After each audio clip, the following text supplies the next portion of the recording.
And he lost a finger, right? And he lost a finger.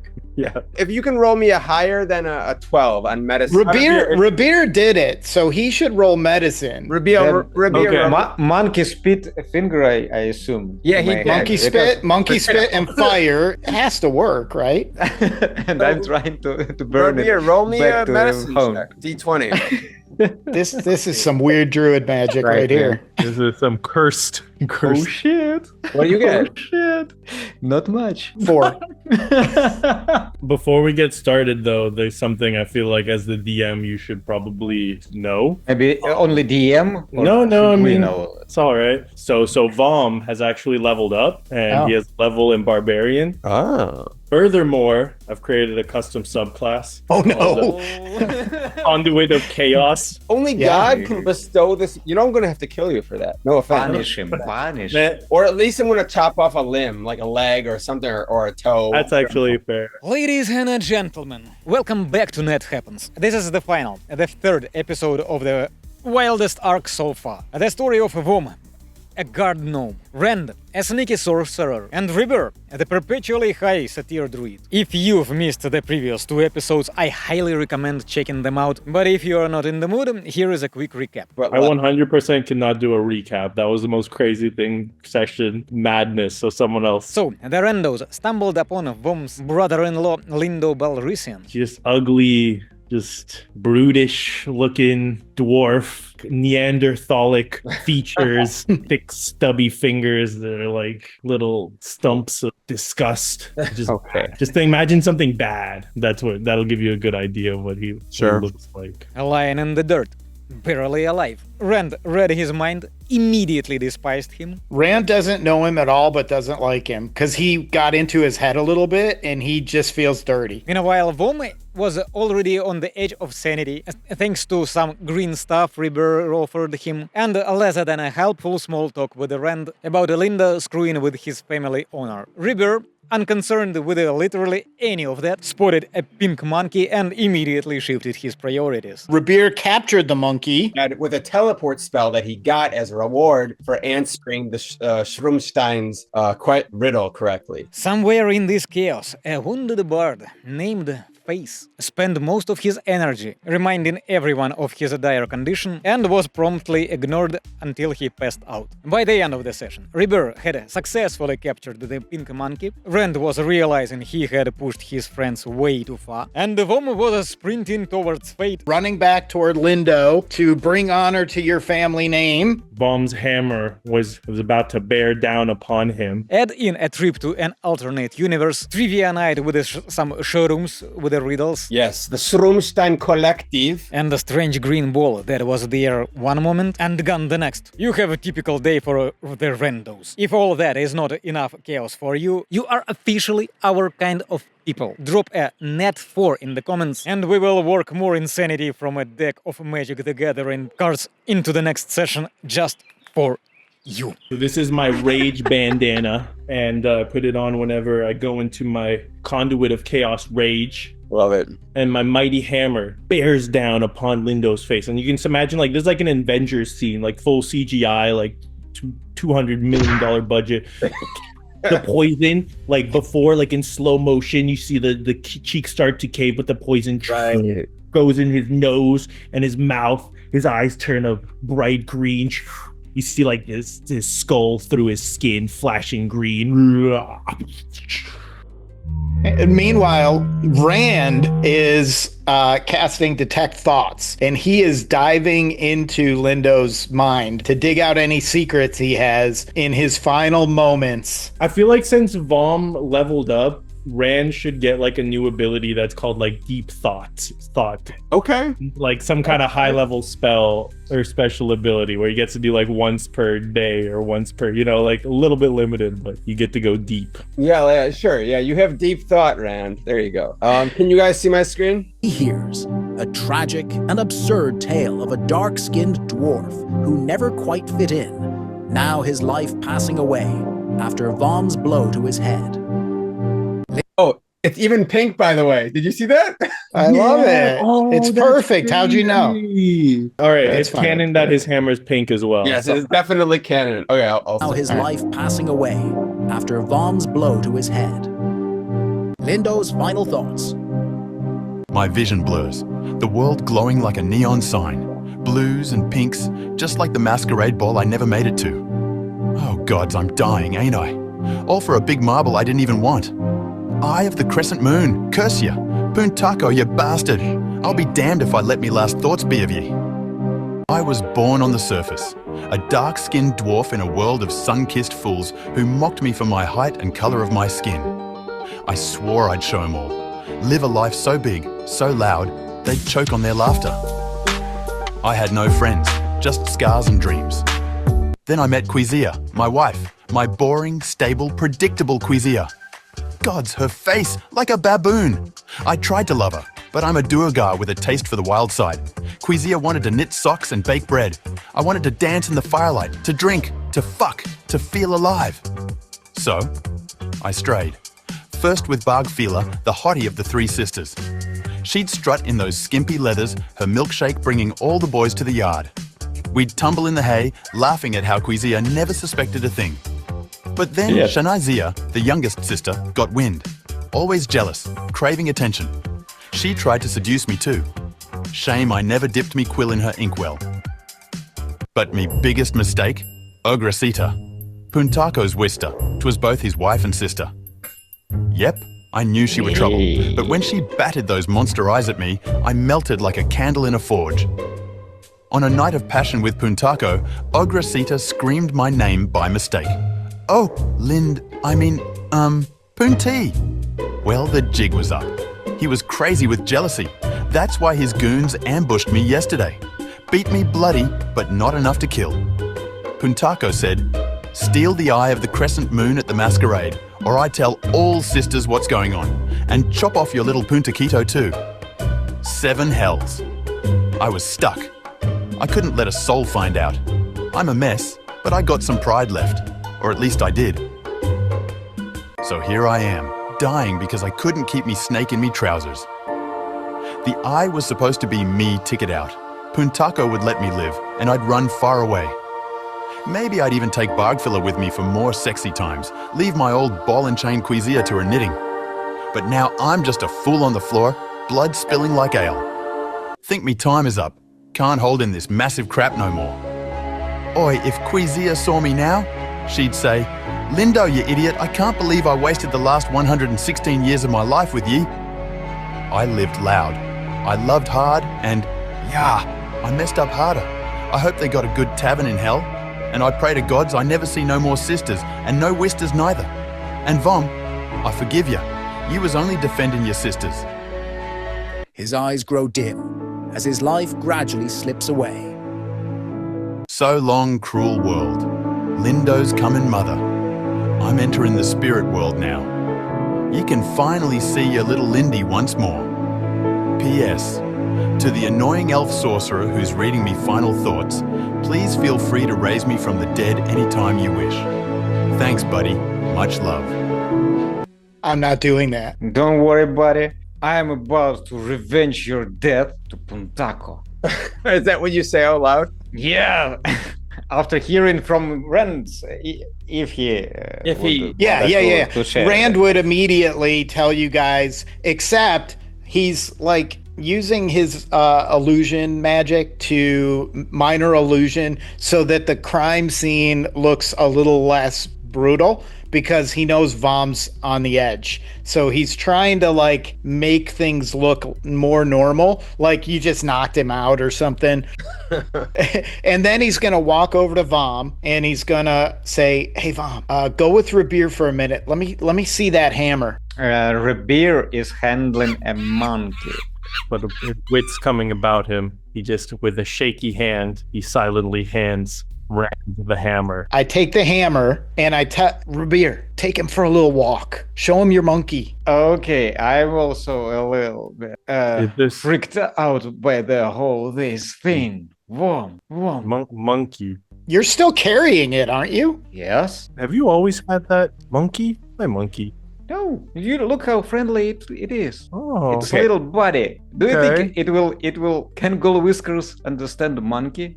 He gives a monkey a little pat, but I think he needs to make an animal handling check with his now 4 wisdom stat. 2 things. One, I did roll a 4 on that first roll, unless you forget. We can't pass Second up the off, 4.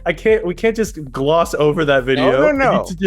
We need to process this out loud for 2 seconds. So because much first off, process. you use the word whister. I can explain more. I- Punako has a very good reason for that. I But prefer not, but I don't want to know. Seems like you must. It seems like you're going to anyways. well, he likes to keep it in the family because Puntako doesn't trust a lot of people. So this way, he can make sure his legacy stays all, with a woman that he really knows really well. Good. No. Very This- regal This of him. creature No. has to Very That's- die. regal. He But of doesn't. course, He can't live anymore.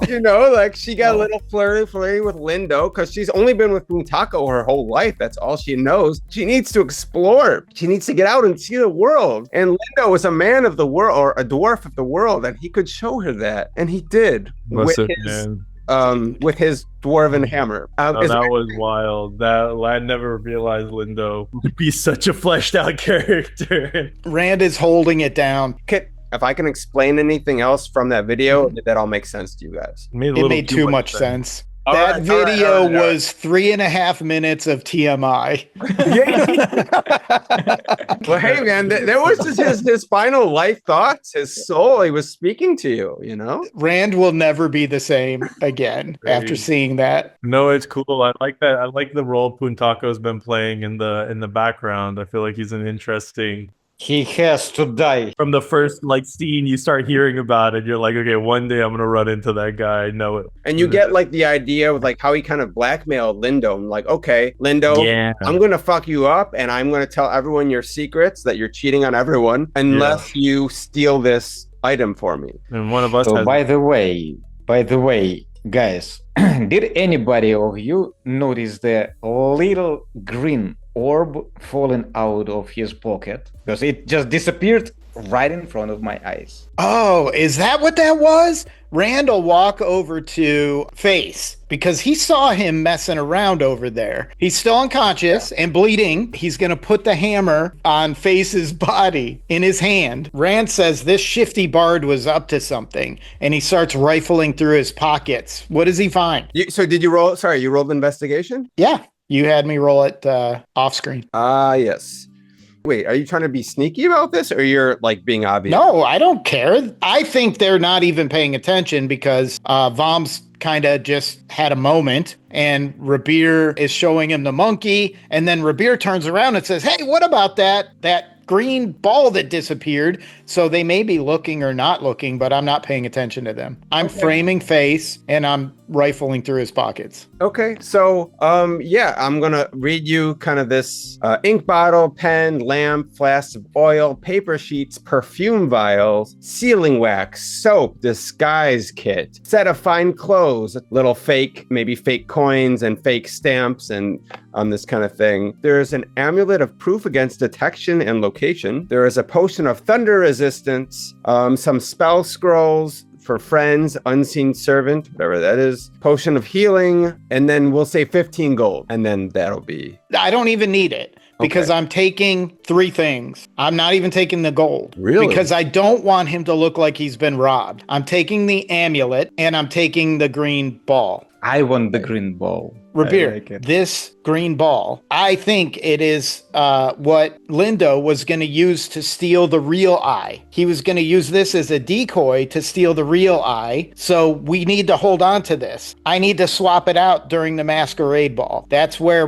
Bormul is going to be showing the real one. So we need this to show it. You need to take this amulet, and I put it over his head. And I say, this amulet will prevent that demon from finding you again. Rand despises his whole upbringing, his family, the elitism, all of it. He hates it. He hates his parents because they arranged his sister to marry the Bormul family to connect two companies to make a more powerful alliance between two companies, and he hates it. So his whole plan for going to this masquerade ball is to cause chaos. And now he's figured out, because of getting into Lindo's mind, how he can do it. He's going to steal that eye. Just to kind of cause chaos, like you said. Chaos. Okay. So that's what he's up to.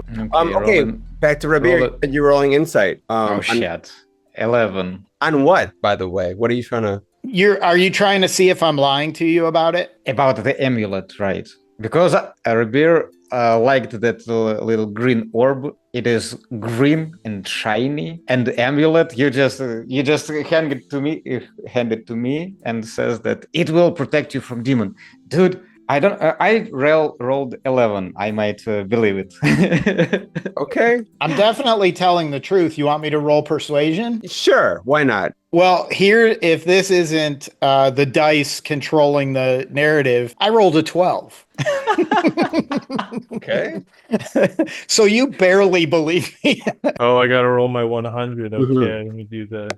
All right, a healthy 36. Sounds Tarrasque-ish. Oh, shit, right. I mean, I can just budget and give you the Tarrasque if you want it that bad. Rand does not have to be faster than the Tarrasque. He just has to be faster than one of you two. Or the ghost cat. Or tied up monkey. Oh, the monkey's tied up. Or Face. Face is I'm unconscious. sorry. No, I'm going to actually, hold on. Actually, I want Rabir to roll me perception. Again. Yes. Oh, no. This is for something different. I'll explain it in a second. 16. Damn it. As you were distracted with all this stuff about searching, Face, and you're getting the amulet, you do notice on the corner of your eye that this evil pink monkey has gotten loose from the rope, and he's starting to escape. And Vom was interacting with him, and he got a 5 on his animal handling check. I rolled that a while back. Oh, so I'm okay. guessing that they're not getting along too well, and I feel like Ghoul Whisker is up in that whole situation. How big is this monkey? Can I talk to him? You know what? I'll let you talk roll. to small animals. He's like a basically, I don't know what you call this type of monkey, but it's like the ones that sit on your shoulder, little. Yeah, I think so. I think by his gnomish skills, you should be able to communicate with him. I'll let you roll an advantage for that, just because I want to see what happens. And by the way, regarding the chaos roll, if you can see, can you see? Not really. So back it up a little. It's called the Citizen's Crowbar. So you find this on Face. So it's like a very elaborate, fancy, high-profile crowbar. Like the kind of crowbar like a celestial being, an angel would carry to work. Yes, so perhaps it has a magical property, but it's a crowbar. Yeah, so that's what it is. I think we should take that. We might need it to liberate the eye. Yeah, maybe. But I like to do like 3 major achievements, unlocks the next level up. So I would say you answered all the Shroomstein collective riddles correctly. That's 1. You figured that stuff out with Lindo, maybe not the way that I wanted it to be, but that's fine. It was a very cool conclusion with that story. And then you captured the monkey. You captured this evil pink monkey, which we still don't know much about. So that's 3 achievements right there. So it would make sense then for everyone to level up. So for next time. Wow, 2 levels in 1 session. Go Vom. Whoa. No. You just earned the one you took. You earned it. Yeah. Damn it. Doesn't feel as good though. I don't know. Just just being I thought I was being I gave you inspiration. Scandalous guy. Now I'll take this. That's good. So what's the deal? You rolled something with animal handling? Yeah, Rabir was kind of just distracting Vom with this creature, and he's like just kind of like petting it and wondering like, how long has this pink monkey been in here? Oh yeah, he snaps at your I want you to roll me dex because he's gonna snap at your fingers. Okay. I mean, because of your roll. And it's 1 on dex. And his teeth are very sharp. What, an 8? 7. Yeah, okay, so I'm gonna roll this for damage. He's gonna deal you 12 damage. I think he actually bites off your pinky. This is headache damage, as always. No. This is not. No, you lost a finger. I've never taken any other damage. Okay, you got a finger amputated now. That serves you right. Okay, I'm guessing it's his dominant hand. He might just pop into another rage. He gets 2 rages a day. I feel like that's gonna trigger. So he's just gonna be like, and just grab the monkey and just. I will definitely run to dash towards him. I'm dashing towards Gnome. What Vom, you're holding it? What's happening? No, got it him in just the bit off arm. I his got him in the pinky hand finger. with the and then the one missing fingered hand with the blood. Going in for the big haymaker. No. I will take monkey from the bad monkey. Bad monkey. So I miss and clock Rabir in the jaw instead. Oh. Rabir, I'm gonna roll you. You would roll me dex to see if you can dodge this punch from Vaughn. 19. Yeah, okay, describe. Do you do like a matrix move? So you like do like backwards while he just like his hand swings over you, or what? His hand wreathed in flames again. I rolled. He's my a gnome. He's not swinging over anybody. Yeah. Oh, yeah, I'm yeah. jumping. Okay. That's sick. I have pretty strong legs. Okay, yeah, that makes sense. So you just like, jump over it. Okay, and you save the monkey. Yeah, I'm holding the monkey in my hands and jump over Gnome. So what you notice actually as you land, you see the monkey like, you know, he's like, he has like the evil face, like, "Arr!" And then he looks at you and he's just like, oh, like you saved me. Yes. And in his tail, he comes up with his tail and he kind of like pets you on the face. You have in your head, you hear this voice in your head saying, thank you, you have saved me. I now owe you my life. Awesome. This monkey can speak. By the way, my name is Chapo. Ooh, my name is Rabir. Meanwhile, back a couple feet away. Yeah. Rand is using all of this as a distraction, and he's staging this crime scene Okay. like you wouldn't believe. He's getting stuff off Lindo that they didn't take and putting it on Face, like in his pockets. He's got this whole thing staged. Yeah, and then he's going to cast Sleep over Face to make sure he stays out for a while. And then I'm going to get these guys out of here. All right. All right. Well, then First let's. of all, I think that we should produce flame on finger to stop bleeding. Don't you have some spells that heal? It might have been auto-cauterized by because he rolled fire as the random element so his fist was already on fire when he made the swing. Vam, you're in so much pain. I want you to roll me a 1d4 for your damage. You're going to take what final few points of damage for this when it's cauterizing. Okay, so I'm down to 12 hit points, which is less than half.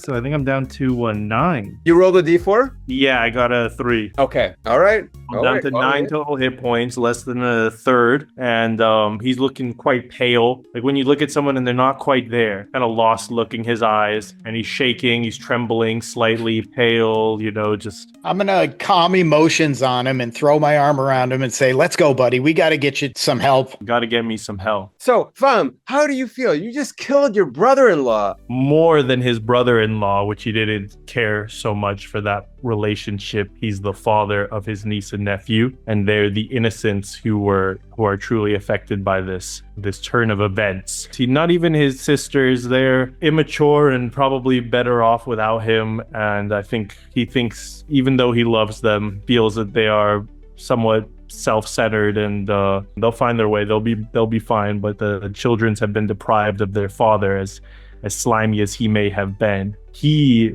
is now the object of their vengeance. He is the catalyst to their villain arc. If they should grow up seeking revenge on the one who slayed their father, it would be him. And he's not going to tell them. He can't just come clean and admit to his family that he's the one who killed their lover, husband, who knows what the relationship is. Yeah. The father of their children. For all they know, he's disappeared in the woods, and he hopes they never find out what truly happened this day. Bro, that is heavy. Yeah. Whew. Man, going through some intense stuff today. Okay, let's say you have another, maybe a little bit less than a day, about a day. You're going to spend one more night in the woods. Nothing happens. Nothing of importance happens. But each of you go and take a turn to say any final thing that you've prepared or that you did, or whatever. And I would love to hear like a really quick summary of this whole arc from the character's perspective. Like what they were thinking when they first started, and how do they think about the relationships of their characters? Like Vaughn began this journey as a naive, lawful, kind-hearted soul, quite intelligent, quite interested in finding himself, discovering who he was beyond his gnomish homeland. And in meeting Rand and Rabir, they were somewhat roguish characters that he normally wouldn't fraternize with, but he thought, hey, this is a new leaf I'm turning over. This is an adventure. Let me be open to them. Let me go with the flow. Even going so long as trying some illicit substances that he would have never partaken in the past. So he really went from just innocent gnome to just a completely broken husk, an agent of chaos, just on the brink of madness at any moment. He doesn't know what his relationship with Rabir is yet, but he has some kind of strange, probably unhealthy, codependent relationship forming with Rand, where he's taken Rand on as a sort of, I don't know if you would say like a mentor, advisor, or just a trusted individual. He doesn't really even know why he really is trusting and listening to Rand, but Rand always seems to have the answers, and something about this break in his psyche has further imprinted Rand as like a authoritative figure in his mind. So now he doesn't know who he is. He doesn't know himself anymore. It's a dangerous place to be, but we'll see what happens when he gets to Baldur's Gate, if he can still fit in with society and still behave himself in a civilized setting. That I'm not sure yet. And he lost a finger, right? And he lost a finger. Yeah. Burned back on, but it sticks out all the time like this. Oh, wait. So wait, we reattached the finger. He burned it on, didn't he? Okay. I mean, he tried. Should I don't know. Did it? You know what? Let's roll. If you can roll me a higher than a 12 on medicine. Rabir did it, so he should roll medicine. Rabir. Okay. Monkey spit finger, I assume. Yeah, he did. Monkey spit and fire has to work, right?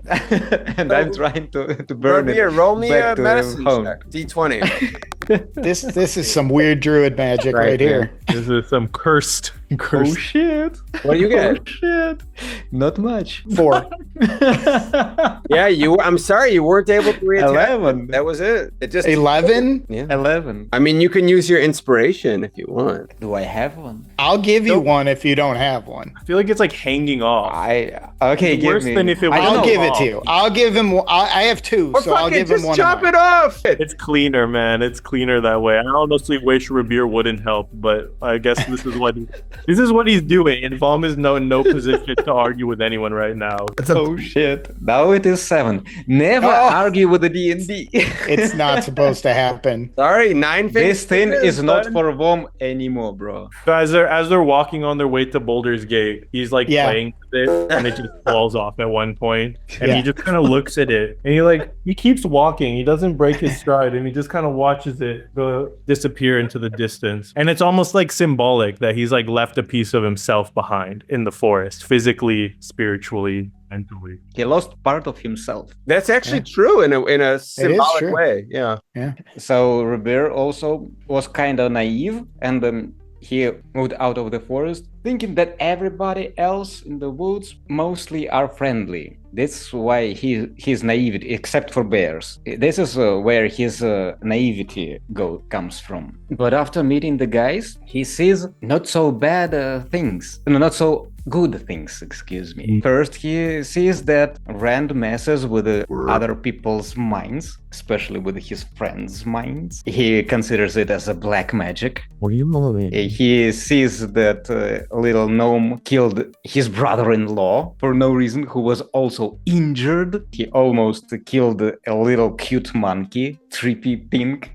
So cute, so innocent, yeah. Yeah, so he is not as naive as he came here. But at the same time, he appreciates the help from the guys. Well, Like, he is extremely gratitude for Rand for saving him from Pegasus. There was also from Vom, he also appreciated, I don't really remember what was that. Maybe not, maybe nothing. Nothing. Yeah, maybe nothing. Okay.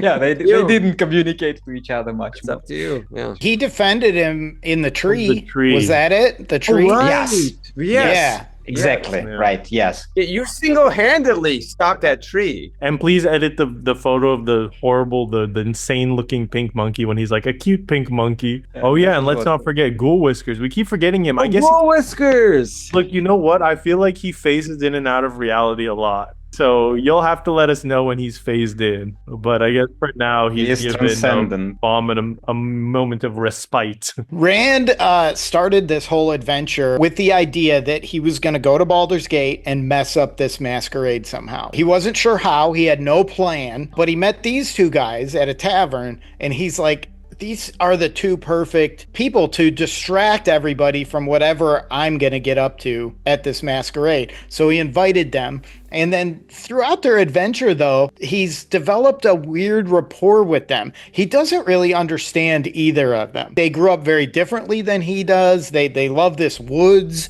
The woods have been nothing but terror for him the whole time. So he's now thinking, though, that he's kind of got to protect him. He feels like neither one of these guys are gonna survive on their own. They're always getting in trouble and falling into stuff. Bad things are following them around, and he's very unself-aware of his own part in all of that. Like, he's causing a lot of it, and he doesn't even think he is. He really thinks he's like responsible for cleaning up all the messes. As he's though walking away, and Rabir's kind of probably looking at us, he's kind of side-eyeing both of us because he's got this little bit of distrust for us. He reaches out, he says, "By the way, Rabir, I caught this for you." And he holds out his bedroll that he caught off the tree a few episodes ago, and he gives him back his bedroll. How sweet. Thanks a lot. And then the three of them walk into the sunset or sunrise or whatever we're walking into through the woods toward Baldur's Gate. Hey, wait, don't you mean the four of us? Don't forget about me, gun.